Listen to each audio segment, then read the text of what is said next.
should know what bitter punishment it is to be forever banished from the place your heart calls home.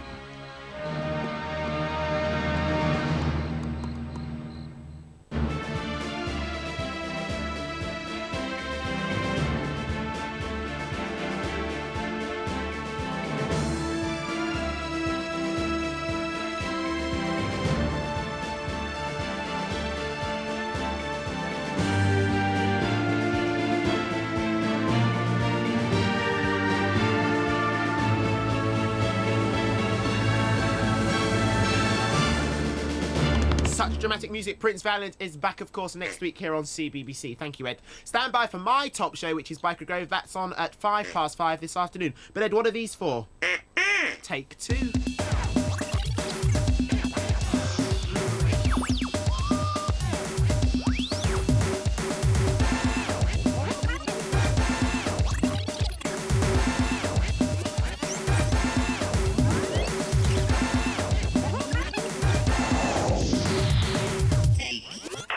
Hello and welcome to another edition of Take Two, the programme where you can sound off about the television currently on offer. Our audience today contains some of the people who've written in over the last month to express their views, and we'll be hearing from them a bit later on. But now, here's a rundown of what else is on this month's programme. From the set of Children's Ward in Manchester to Albert Square and Grange Hill School in London, the subject of this month's in-depth report is soaps. For budding musicians and graphic artists, we'll be giving away the secrets of how the new Take-Two titles were put together. As usual, we've got a cross-section of your letters and video views on the programmes you love and hate. And last but not least, this week's celebrity guest is Ashley Pask from Neighbours. But before all that, we've got news of programmes in production right now, which will be coming to your screens soon. In Leeds, a new series of Yorkshire TV's Utterly Brilliant is in production, starring the ever-modest Timmy Mallet. It's due to start transmission on the 2nd of December at 4:55. From BBC Bristol, meanwhile, a new series began on Wednesday called Artifacts. Presented by Margot Wilson and Helen Fort, it's all about design. Another arty programme in production, this time down at TVS in Southampton, Art Attack. However, you'll have to wait a little longer to see what Neil Buchanan has drawn up for you, as it doesn't start transmitting until next year. Back to programmes that are going out now, and most important of all, what you think about them. One programme, which after 33 years still seems to appeal, is Blue Peter. Here's 9-year-old Judith Peckham. Blue Peter is good because I can learn things. They make nice food and I like their dog. I also like it when they do journeys to other countries, and when they do something wrong, I always laugh.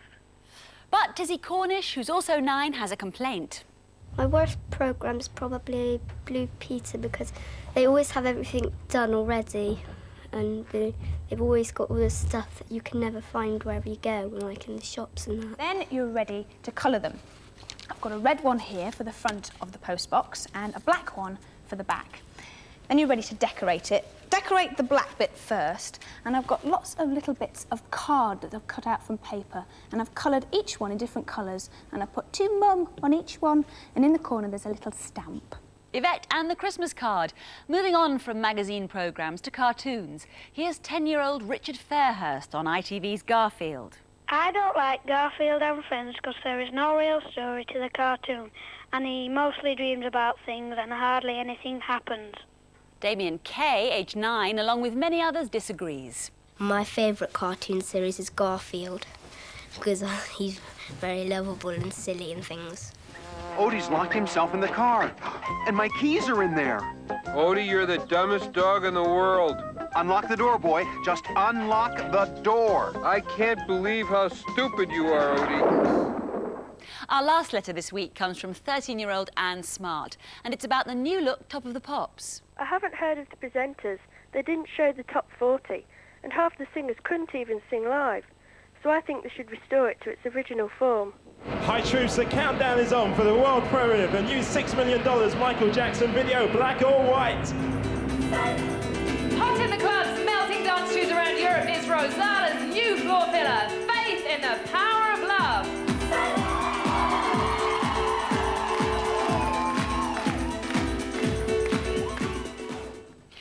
Back here in the Take Two studio, Kerry's got some thoughts about Top of the Pops. They're new presenters. They come on and they think they make a brilliant everything with their designer clothing, but they like people of our age group would rather have someone like all the Radio 1 DJs we know, like Bruno Brooks.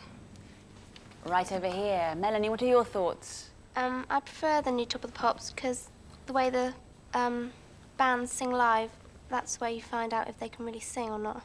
Thanks, Melanie. Part of the way Top of the Pops has been made to look different is in the packaging, the new design, graphics and music. You might have noticed that Take Two has had a facelift too. Steve Marshall, the composer of the new title music, explains how he set about it. Since the programme was a review, we started off by putting some rewind noises in it and thinking of an idea for the picture. So there's some of those. There's some radio sounds that I took.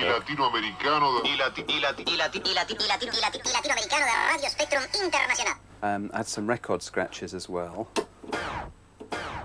They're all down there. And then I recorded the Take Two. That was recorded down the telephone, and the other one's me. So then set about recording the drums. And this is the same as the keyboard here, in that it sends a signal to the sampler. And I've got lots of different drum sounds in here.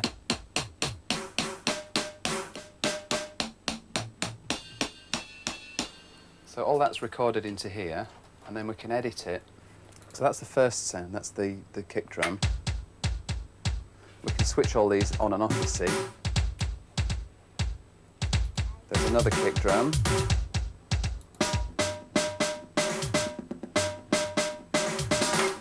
So when the whole track is running, then go back to the keyboard and try and put in the other noises to fill it out.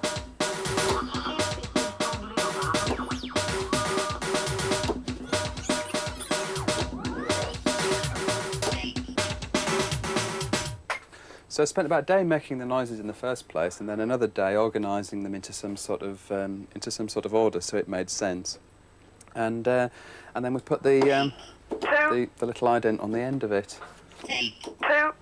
My job as the graphic designer is to give the programme quite a distinctive look that will be memorable and striking, and will combine both the music and the look of the rest of the programme, like the set. And here's a model of the set that was created by our set designer, Sarah. And she used the work of a New York graffiti artist called Keith Haring, who used lots of these animated figures with fluorescent colours. So as a starting point for the titles, we decided to use human figures that were painted with fluorescent paint and who danced around with TV screens that reflected the nature of the programme and all the different channel identities. It was finally taken to a post-production house onto a machine called Harry, where all the effects were put on. The first thing to do was to put the logos into the screens and select which logos wanted to go in where. And what we have here is the BBC2 logo, and just by simply placing that onto the image on top of, we can go into another machine and manipulate that picture on top of another one. And you can see it almost becomes like elastic, and we can just literally pin it into place in the corners of the screen. We then took edits and bits and clips from various programs, and we blew them up very large and coloured them very heavily, and to give us the illusion that we'd actually gone into the television set. And then finally ending on our T2 character again, spinning in and bringing the logo in. Still to come is today's in-depth report and discussion about soaps. Today's special guest is a star of one of the most popular soaps on BBC1, Neighbours. Now, what did you drive off like that for? Oh, because I was fed up, Gemma. I still am. You knew I had a boyfriend in Brisbane. Yeah, well, I foolishly assumed that you might have filled him in on how things have changed. He was doing year 12. How was I to know he was going to come down here? All right. So, you thought you'd make a bit of an each-way bet, huh? You get sick of me? Wow, good old Aiden's still waiting on the bench in Brisbane. Ashley, welcome to Take Two. Thank you. Lots of questions from the studio audience, but start with one from me. Take me through a typical Neighbours day.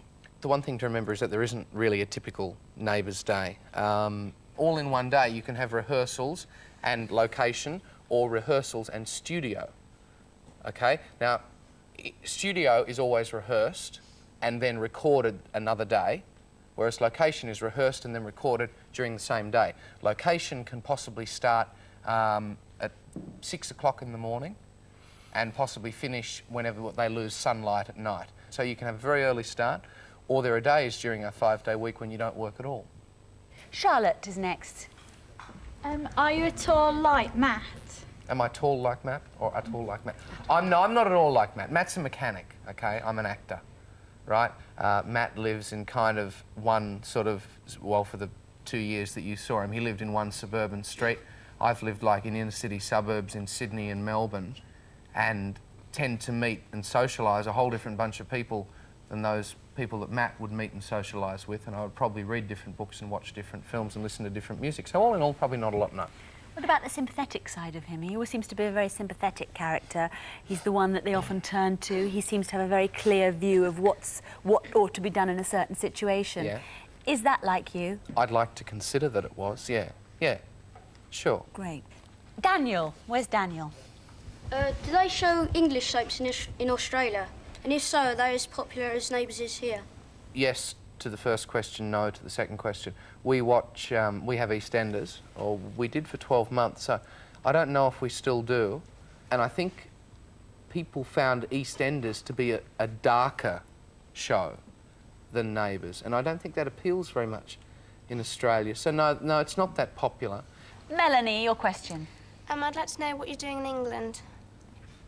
I'm doing pantomime for 2 months in Portsmouth, and that begins on the 2nd of December.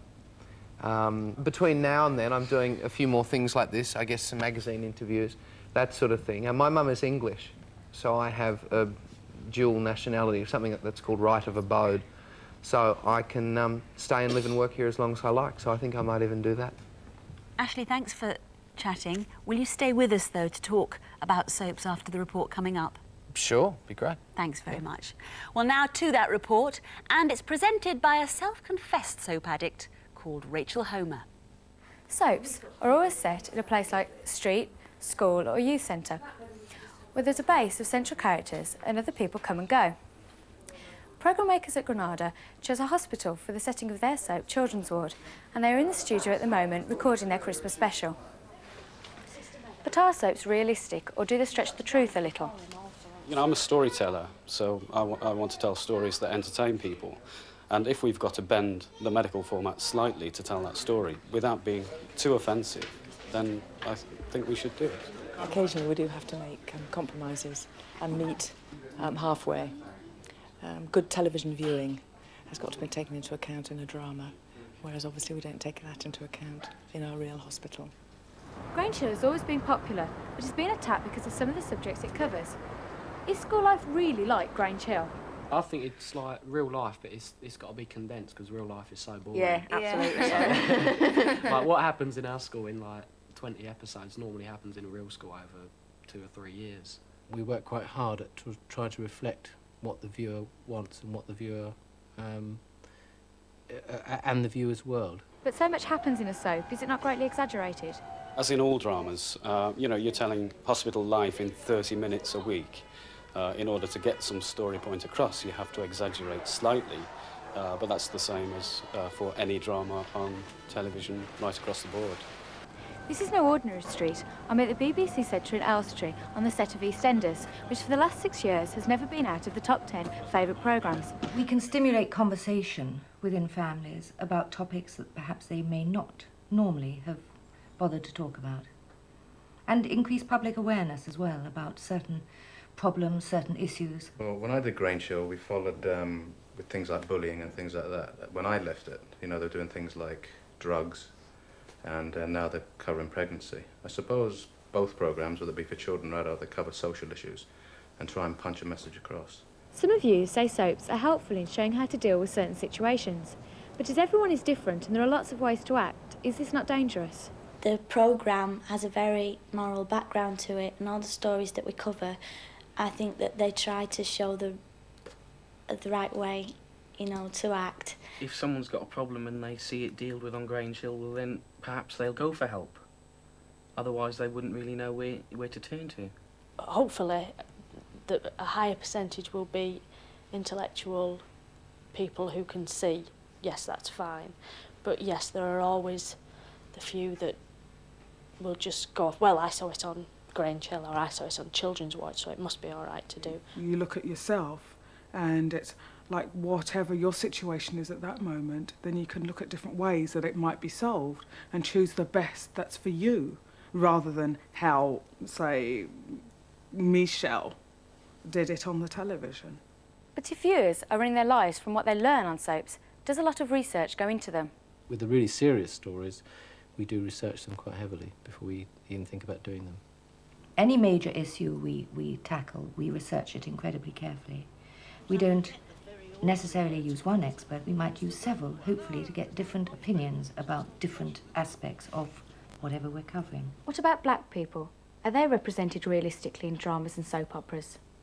In some dramas, yeah, and in some soap operas, yes. But if people really reflected like what was on the street, I think actually more black people would get work.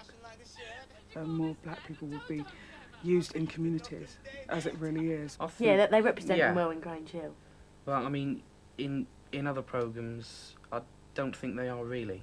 I think culture is very important. I mean, you don't have to be black, you can be Irish, you know, and I think it's important that that cultural aspect is represented on the screen in television. I think we have an obligation to do it, and I think I personally think it's very right to do it. I'm very affected by what I see in soaps.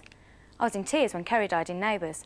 But do the programme makers realise how much influence they have over the viewers? It's a circular thing.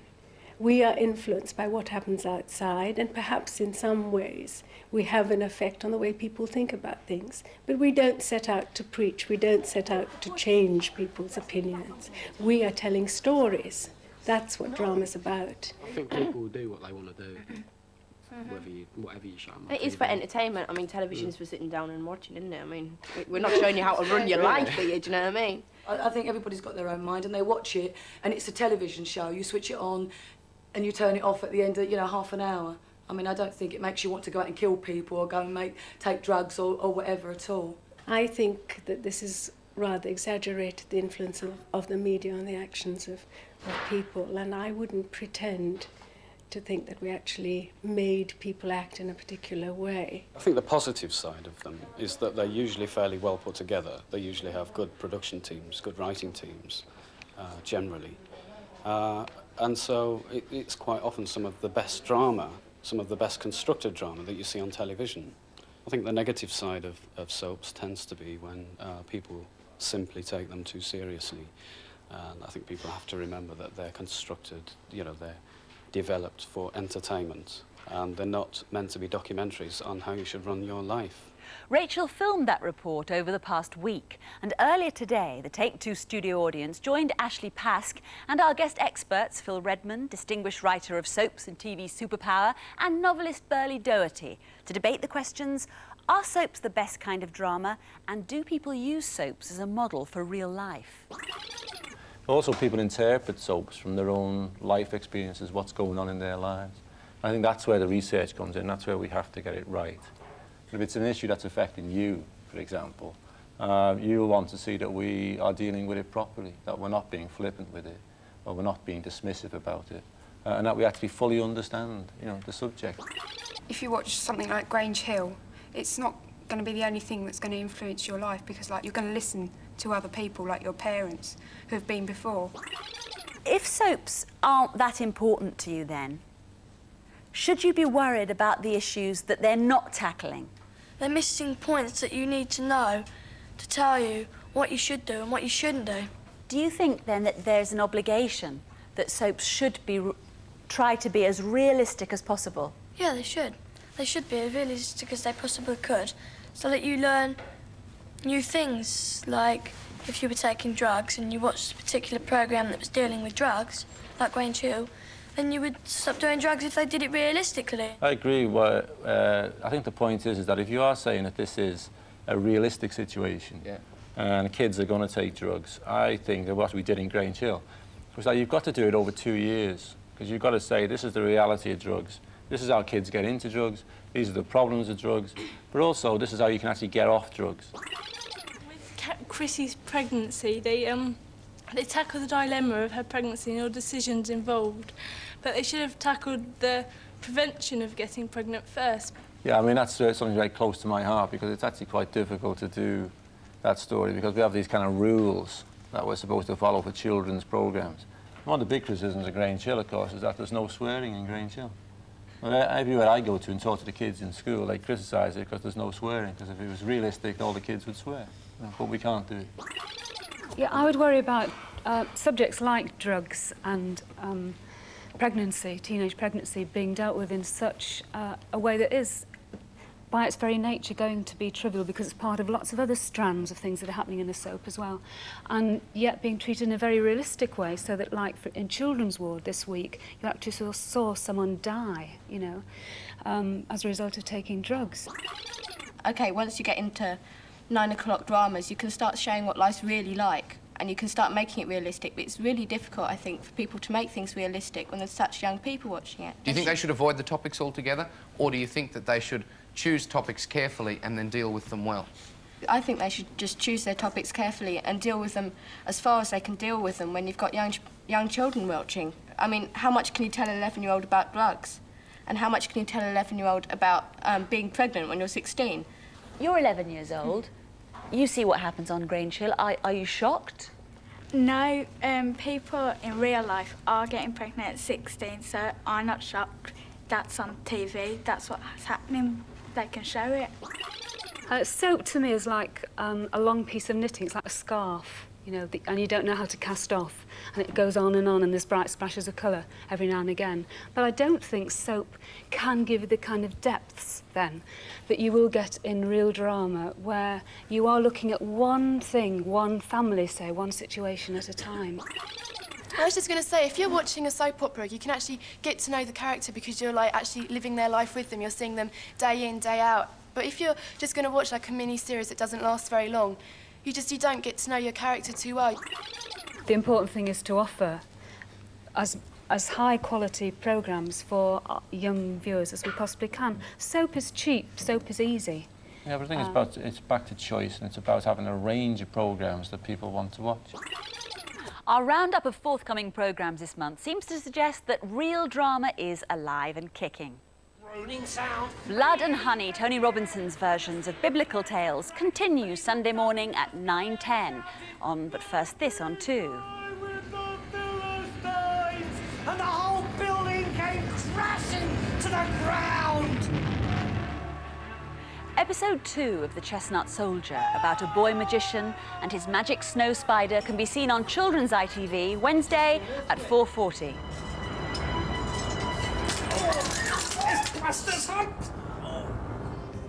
Also in its second episode is Dark Season, the sci-fi series on CBBC, Thursday at 4:35. Tell us your thoughts on these and any other programmes you watch on any channel at any time. And send your letters and videotapes to Take 2, BBC TV Centre, Wood Lane, London West 12 7RJ. And don't forget, if we include your views, you get the specially inscribed Take 2 pen. Next month's programme is about game shows and quizzes, particularly the special versions that are made for the festive season. Think about it, write in now, and you could be invited to be part of our studio audience and put your questions to next month's expert panellists. Now, if you fancy your chances as a Take 2 in-depth reporter, send us a video cassette of yourself explaining which subject you'd like to look at and why. The address is the same. So, see you next month. We're going to leave you now with something you won't see anywhere else. We'll be sending a Take 2 pen to the first person to name one of the people in the following clip. 2 clues.